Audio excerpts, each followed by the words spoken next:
Bhagavad Gita en el capítulo 2, al final del capítulo 2, texto 70 para hoy, en la Bhagavad Gita tal como es, en este Bhagavad Gita podcast. Hoy nos encontramos en día jueves, fecha 16 de mayo 2024. Bienvenidos. Om Namo Bhagavate Vasudevaya. Om Namo Bhagavate Vasudevaya. Om Namo Bhagavate Vasudevaya. Apuryamanam achala pratistam samudram apa pravishanti yavat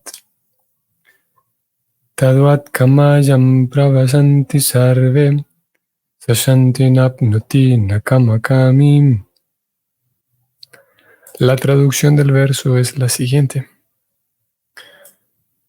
La persona que no se perturba por el incesante fluir de los deseos, que entran en ella como los ríos en el océano, el cual, aunque siempre se está llenando, permanece calmado, es la única que puede encontrar la paz, y no el hombre que se esfuerza por satisfacer dichos deseos.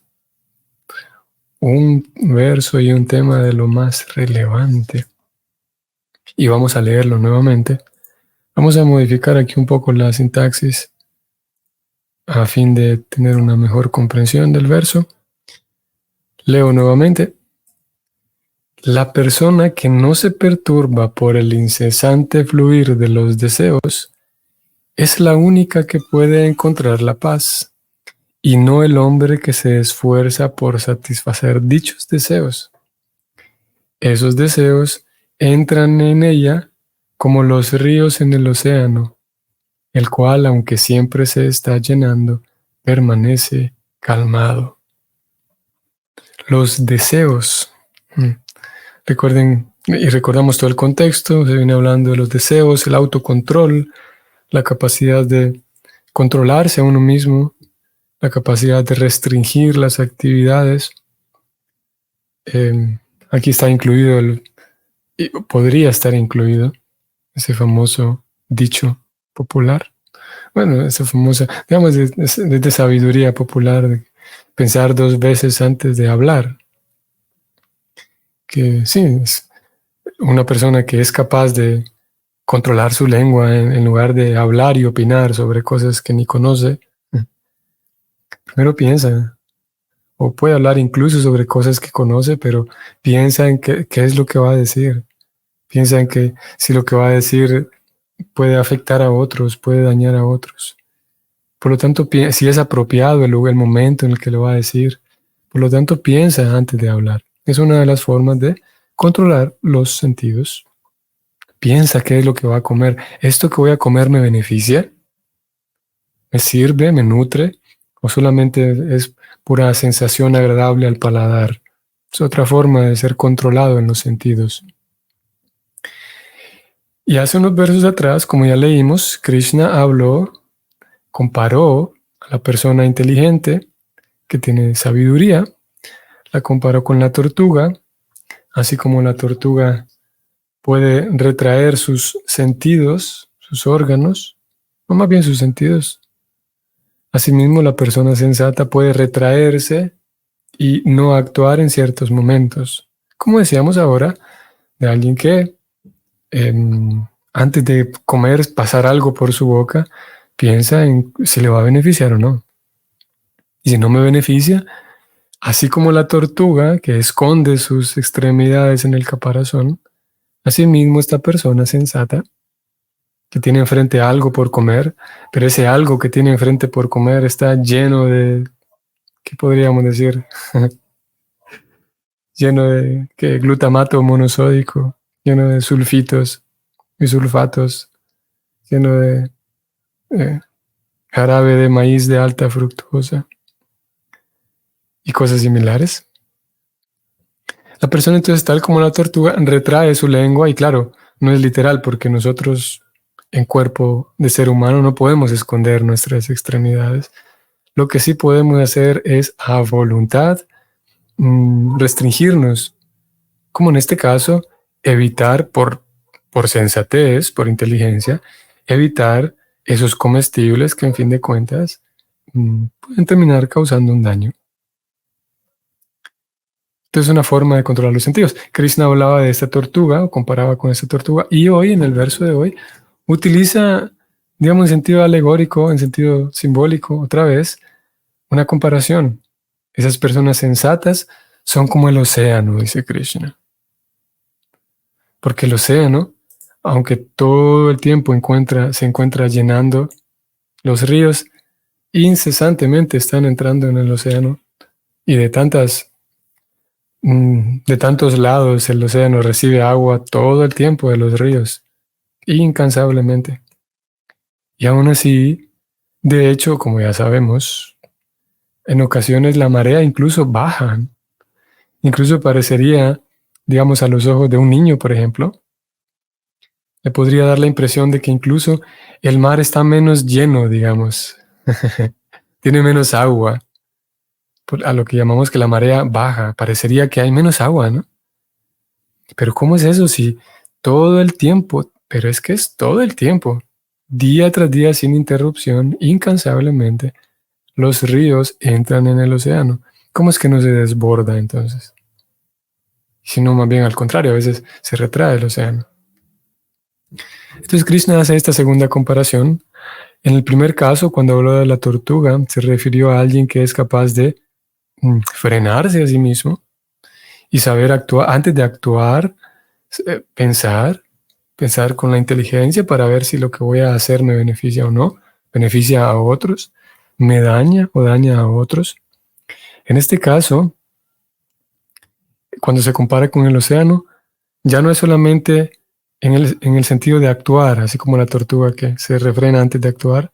Aquí se habla del océano que es tolerante y que recibe mucho, como el caso del océano que recibe mucha agua. Ahora la persona recibe en su interior muchos deseos, tiene muchos deseos y ocurrencias. Aquí, aparte de los deseos, vamos a ir un poco más arriba. El verso sí habla directamente de los deseos que uno puede tener. También aquí podríamos incluir ocurrencias, planes. La mente de esa persona que se mantiene imperturbable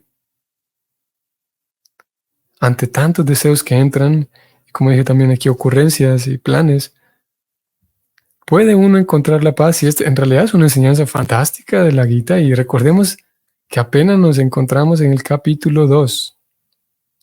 Y recordemos que el capítulo 1 en realidad es un preámbulo todavía, en un sentido, todavía no comienza la Gita, porque el capítulo 1 lo que hace es como situar la escena. Y en el capítulo 2 es donde se comienza la enseñanza espiritual de la Gita. Y apenas nos encontramos en el capítulo 2 y ya se nos está hablando de temas tan profundos y tan tocantes al comportamiento, a la psicología, a las emociones, temas tan para todos. ¿Cómo lo es el tema de encontrar la paz? Todo el mundo quiere encontrar paz. No todos los seres humanos únicamente, todos los seres vivos buscan encontrar paz. El ser humano pues hace uso de muchas técnicas, a lo que llamamos la tecnología. No solamente la tecnología digital, sino tecnología de otro tipo. A ver, tecnología más básica, digamos, desde cómo fabricar una silla, ya estamos hablando ahí del uso de una técnica, de una tecnología.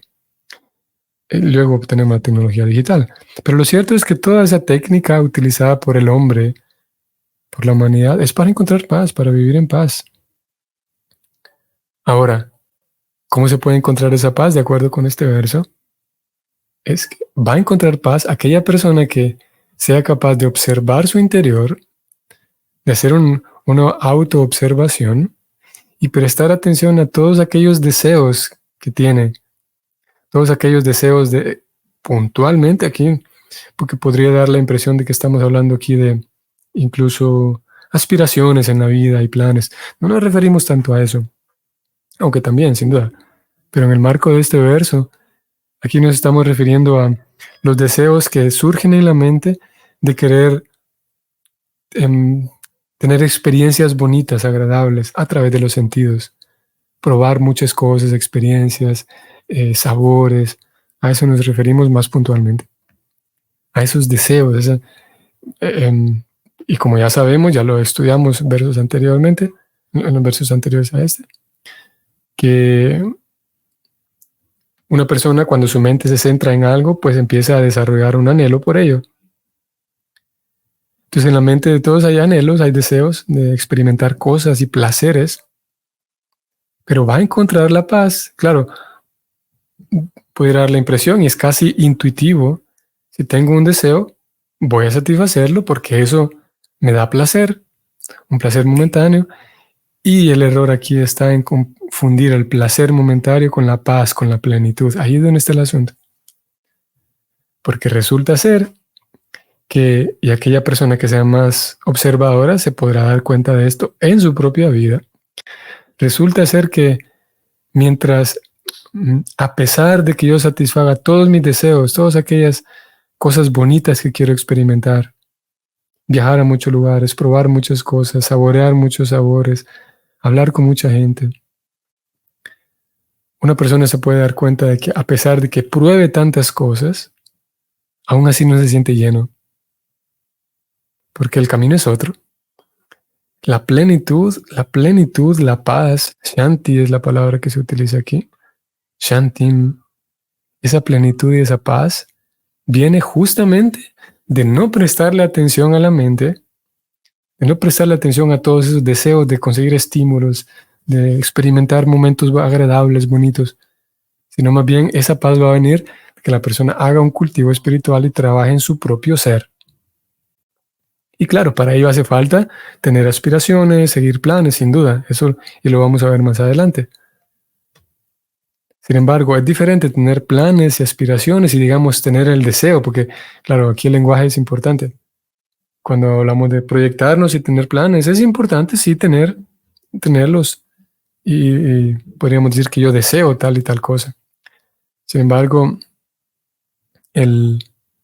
como ya lo vimos también en versos anteriores, la persona pudiera aferrarse a esos deseos y caer en la ilusión infantil, a pesar de que prácticamente la humanidad entera está pensando de esa manera, de que voy a encontrar plenitud cuando satisfaga todos mis planes, desde algo tan simple como comer algo, un dulcecito, o a empresas mucho más grandes que abarcan años enteros y mucho esfuerzo y mucho dinero.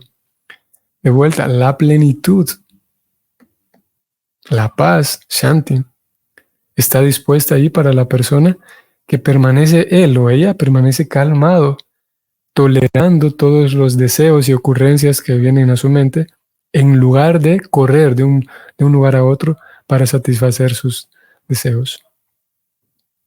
La satisfacción de los sentidos es como se le llama a esto.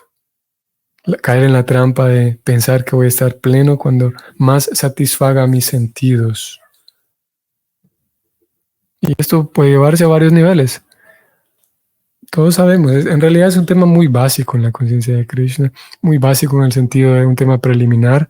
Sin embargo, a pesar de ser básico, lleva tiempo darse cuenta de ello, no es tan fácil. Porque puede ser incluso que tengamos la experiencia, pero seguimos incurriendo ahí en ello. Por ejemplo, aquellas esperanza infantil de que, para dar un ejemplo, de que comiendo muchos chocolates voy a ser feliz. Un niño podría pensar así.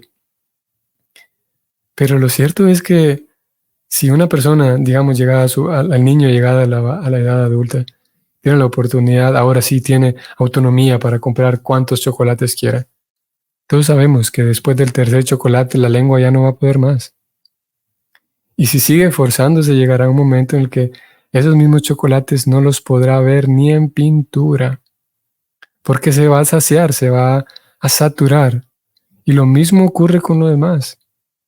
O algo similar ocurre con los demás, con otro tipo de experiencias. Algunas otras experiencias demora más en llegar la saturación, pero eventualmente llega.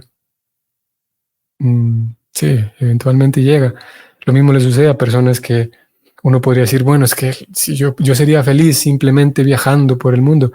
Ok, sí, es como el niño que dice que es feliz solamente comiendo chocolates, pero después de un tiempo el alma necesitará, y esto lleva, como dije, más tiempo para conseguir la saciedad, para la saturación, pero el alma necesitará, la persona necesitará un lugar de descanso, un lugar a donde llegar, un lugar. No se puede simplemente vivir viajando por la vida. Y claro, cada persona es diferente.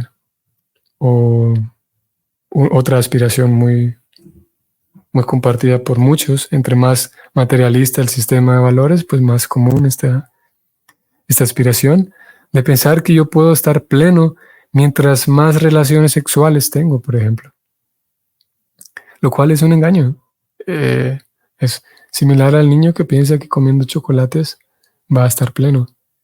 De vuelta, el verso nos indica que la persona que permanece tolerante, es bien interesante que el verso indica que esos deseos van a entrar en el corazón, van a entrar en uno.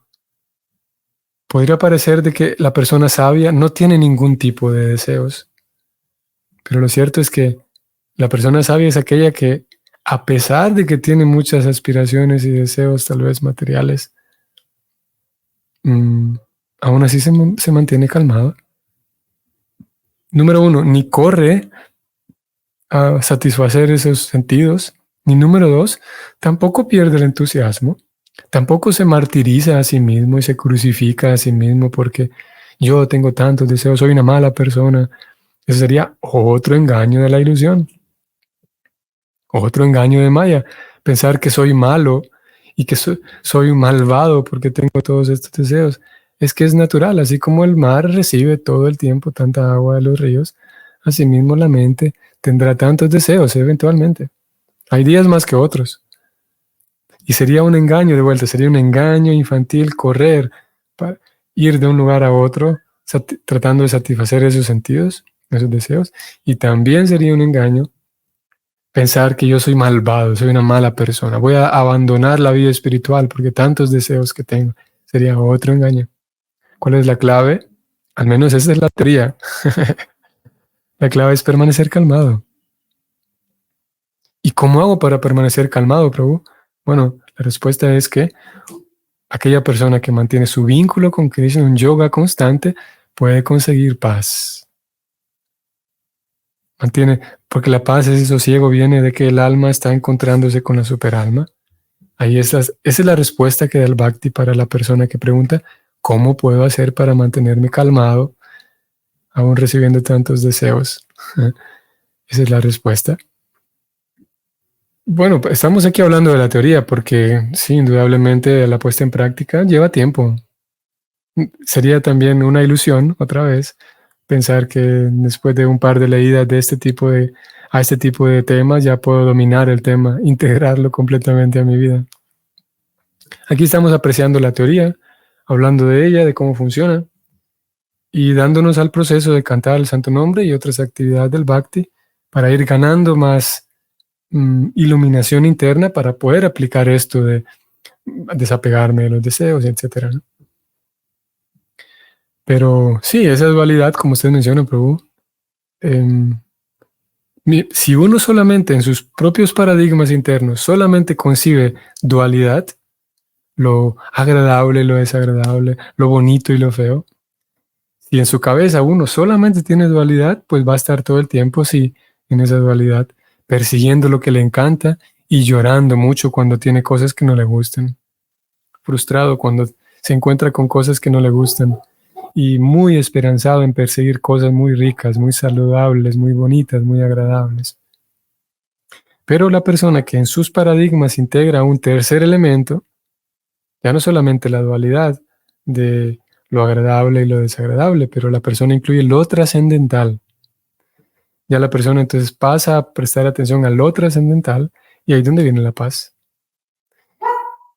Y el desafío está en que mientras se va integrando eso trascendental en la vida de uno, a veces uno pone atención en lo trascendental, a veces en la dualidad, y ahí está en ese ensayo y error aprendiendo poco a poco, así como un niño que va aprendiendo a caminar. La clave es aprender a centrar la atención en lo trascendental, en lugar de la dualidad. Claro, porque yo podría decir, bueno, en mi intento si no tengo concepción trascendental, ok, yo diría, tengo muchos deseos y me doy cuenta de que esos deseos no los quiero, ¿no? Y aquí estamos repitiendo otra vez. A ver si puedo explicar lo que quiero decir.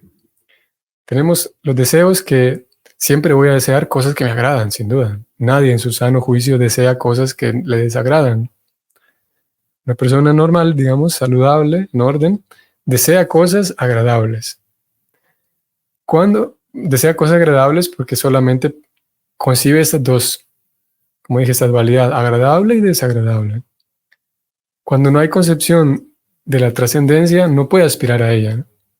Ahora, volviendo con los deseos, si la persona se da cuenta de que tiene deseos internos, el darse cuenta de que tengo deseos internos es desagradable, porque yo quiero dejar de tener deseos, ¿no?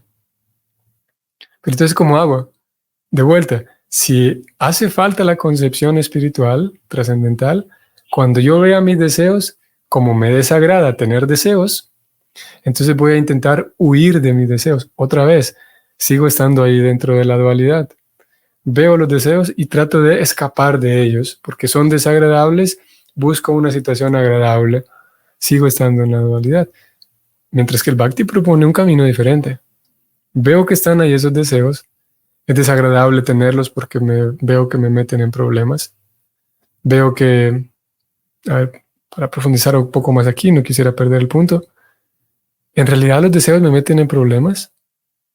Si la persona es únicamente tiene aspiraciones materiales, hay diferentes problemas en los cuales yo podría terminar por no controlar mis deseos.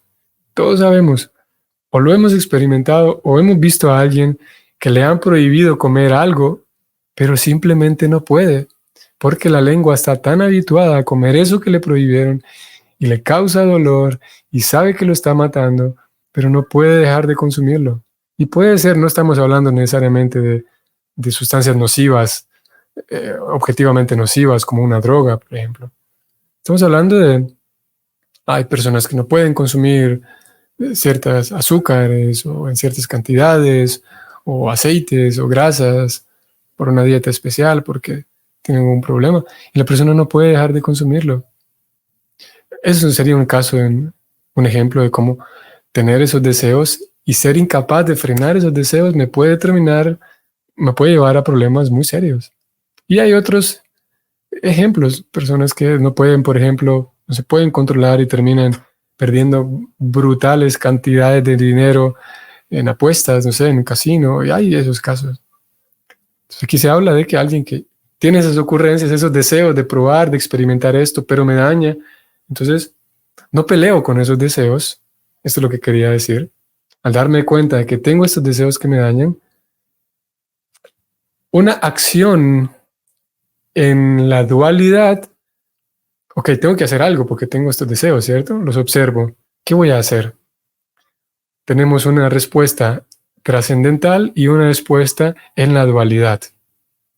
Cuando la persona observa que tiene deseos, su respuesta en la dualidad sería querer huir de esos deseos. Porque le desagrada tener deseos y por lo tanto quiere una situación agradable. Sigue actuando en lo que me gusta y lo que no me gusta. Esa sería una respuesta en dualidad. Y una respuesta trascendental, que es a lo que nos invita la Gita, es, ok, usted se da cuenta que tiene deseos, no se esfuerce por arrancarse de esos deseos, no pelee con ellos, más bien trate de mantenerse, déjelos que entren, déjelos que se presenten los que quieran. Así como el mar no pelea con los ríos están llegando incansablemente al mar, pero manténgase tolerante. Si no, si usted invierte toda su energía en dejar de tener deseos, sigue actuando en dualidad y el intento de dejar de tener deseos no le va a traer paz. Lo que le va a traer paz es activar más bien su visión espiritual y llevar a cabo una acción que sea espiritual, una acción que sea trascendental. Y eso es no pelear con esos deseos, dejarlos que entren. Más bien centrar su atención en la trascendencia, y esto es centrar su atención en el progreso espiritual. que es de lo que nos va a hablar el siguiente verso, y lo vamos a leer después. Para hoy tampoco vamos a leer el comentario de Prabhupada, eso lo vamos a dejar para la próxima sesión. Lo cierto es que yo podría entonces tener el deseo ferviente de dejar de tener deseos, y eso ya sería un deseo. Y de vuelta estamos aquí en un círculo. Si el intento por satisfacer mis deseos es lo que me trae insatisfacción, entonces el intento por dejar de tener deseos, el intento de dejar de tener deseos, también me llevaría al mismo resultado, insatisfacción.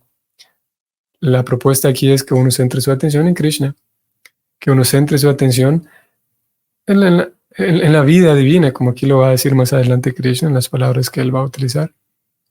Y claro, todo este verso es necesario verlo en todo un contexto, porque indudablemente, cuando uno es más consciente de todos estos deseos que tiene, vamos otra vez, si una persona sabe que cierto alimento le daña, entonces ella evitará las situaciones en las cuales pueda quedar cercano, digamos, a ese alimento. No es que uno, vamos a decir, yo tengo prohibido, como algunas personas lo dicen, tengo prohibido comer. La persona no puede comer cierto tipo de aceite, grasa. Entonces no querría decir que al momento de llegar al plato, ahí está, antes de comer, está sentado a la mesa y tiene su plato y ya tiene servido cierto alimento que tiene grasa. Y en ese momento entonces no es que la persona va a ser tolerante, porque ya llegado a ese punto va a ser muy difícil. Lo que la persona va a hacer es simplemente no poner ese alimento en su plato para así tener menos deseo de comerlo. Si ya lo tiene servido, muy probablemente lo va a comer. Entonces, la idea aquí también en el camino espiritual es que uno pueda diseñar su vida, y es un desafío interesante, y es que cada quien tiene que hacerlo, tiene que usar su creatividad y su inteligencia, obviamente por la gracia de Krishna, pedir ayuda a Krishna para ello, pero diseñar su vida de tal manera que en su mente, que su mente se encuentre con la menor cantidad de situaciones que le estimulen más deseos. Sí, es por ello entonces que evitamos la compañía con ciertas personas, evitamos frecuentar ciertos lugares, porque en ciertos lugares y con la compañía de ciertas personas se estimulan más esos deseos. Si bien es verdad, el asunto es tolerar esos deseos y dejar que entren, pero también la inteligencia nos dice cuidar los ambientes en los cuales me desenvuelvo para que los deseos que entren sean más nobles, digamos, y no sean tan fuertes. Si no, yo podría caer también en la trampa, en el error de decir, bueno, yo voy a tolerar todos los deseos y voy a darme, por ejemplo, a que mis ojos, a que mis oídos observen y escuchen cualquier cantidad, por ejemplo, de temas, por ejemplo, muy sugerentes en lo sexual, por ejemplo. Y yo entonces, siguiendo el verso de hoy, voy a decir, bueno, voy a ser muy tolerante y no le voy a hacer caso a estos deseos, porque llega un punto, y lo leímos esto hace unos versos atrás, llega un punto en el que se vuelve tan fuerte un deseo que puede arrastrar a la fuerza la inteligencia de una persona. Entonces, la persona inteligente de verdad se cuida mucho de en qué ambientes me desenvuelvo, qué entretenimiento consumo, qué cosas, qué música escucho, qué películas veo, de tal manera que su mente siempre va a tener deseos, sí, pero él es capaz o ella es capaz de filtrar toda la información que recibe, todo lo que recibe, todos los entornos en los que se desenvuelve, para que los deseos que surjan en la mente no sean tan fuertes, no sean tan intensos. Si bien es verdad, intenta ser tolerante, pero al mismo tiempo es inteligente. Y como estamos hablando aquí, estamos describiendo como dije hace un rato, un proceso muy detallado, muy para todos, y sí, muy detallado, una guía muy detallada que está presentada desde el capítulo 2, como ya dijimos, y luego todo lo que nos espera de aquí en adelante en este libro. Puede leerlo, Marvin, saludos. Solo con conciencia de Krishna uno puede luchar contra todo eso y no perturbarse entonces. Sí, lo maravilloso es que, digamos, el proceso de conciencia de Krishna es tan bello. Prabhupada utiliza estas palabras, es bello, él dice, que uno centra su atención en lo bello de conciencia de Krishna. Llega un punto en el que ya ni siquiera se vuelve una lucha, sino que la atención está puesta en lo bello de la conciencia de Krishna. Esto es algo así como las escrituras plantean este ejemplo, que tal vez sea un poco difícil, un poco distante para nosotros este ejemplo, pero igual lo vamos a expresar aquí.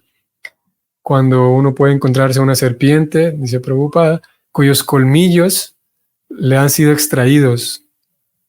Claro, porque una serpiente es venenosa con sus colmillos. Y si me muerde con esos colmillos, entonces voy a terminar envenenado. Pero si no tiene los colmillos más, ya no me puede matar. Ahora, no tendría que tener miedo. No hay por qué tener miedo porque ya no tiene veneno esa serpiente. Ahora lo interesante, seguramente ustedes han leído o han escuchado esa analogía. Lo interesante es que incluso nosotros podemos ver una serpiente, incluso sin sus colmillos, pero da miedo, ¿cierto? Algunos más que otros. Sí, da miedo. Y es mejor no acercarse mucho, ¿cierto? A pesar de que no me va a matar, porque ya no tiene colmillos para administrar el veneno. Pero aún así es posible que el corazón se me acelere un poco más que de lo normal al observar esta serpiente, ¿cierto? Lo mejor es mantenerse distante. Entonces, similarmente, con el devoto o la devota que está firme en su conciencia de Krishna, firme en su determinación, su compromiso consigo mismo de avanzar, de progresar, de cultivar santidad, de cultivar una vida espiritual real, genuina, avanzar. Esa persona que está determinada y está firme en ese sendero, a pesar de que pueda tener deseos, esos sentidos que tiene, dicen las escrituras, son como serpientes que ya sin colmillos, actúan pero no pueden matar. Esos sentidos ya no pueden tocar, no pueden dañar a la persona consciente de Krishna. Sus propios sentidos no pueden dañar a la persona que está firme en su determinación de estar firme, firme en su determinación de permanecer fuerte, de estar con Krishna. Así que sí, es una vida, la vida de conciencia de Krishna, con sus desafíos, que indudablemente están, para cada quien son diferentes, pero gracias a esa conciencia de Krishna uno puede permanecer firme, y habrá momentos en donde la determinación sea menor, habrá momentos en donde la constancia sea menor, en donde los deseos sean mayores. Todo eso también es importante tolerarlos a fin de mantenerse progresando. Muy bien, entonces eso es lo que diremos. Para la próxima sesión vamos a leer el comentario de Prabhupada relativo a tolerar los deseos en lugar de, para encontrar paz, en lugar de ir y tratar de satisfacer cada uno de ellos, que nos va a llevar al otro lado en realidad, permanecer siempre perturbados. Muy bien, hasta la próxima. Hare Krishna.